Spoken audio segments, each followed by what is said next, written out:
अमर रहे, अमर रहे।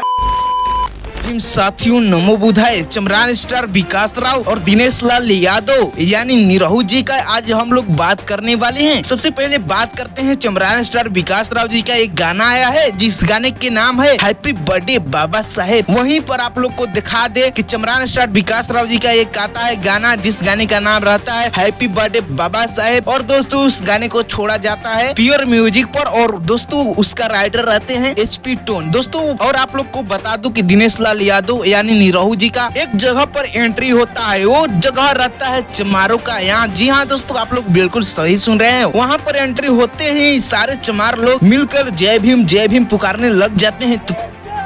जय भीम, जय भीम। तो तभी वहीं पर निरहू जी यानी दिनेश लाल यादव जी जय भीम का नारा बोलते हुए दिखाई देते हैं। दोस्तों आप लोग को क्या निर्णय है, क्या इंडिया या भारत का संविधान बचा पाएंगे निरहू जी या नहीं? आप लोग कमेंट करके जरूर बताना और यह भी बताना कि दोस्तों ये सपोर्ट करेंगे या नहीं, क्योंकि इनको हमेशा देखा जाता है भगवे में, क्योंकि दोस्तों भगवा हम लोग का खिलाफ रहता है। दोस्तों आप लोग कमेंट करके जरूर बताना क्या ये भी सपोर्ट करेंगे हम लोग को या नहीं। तो दोस्तों मिलते हैं अगले वीडियो में, तब तक के लिए जय भीम, नमो बुधाय। वीडियो कैसा लगा कमेंट करके जरूर बता देना।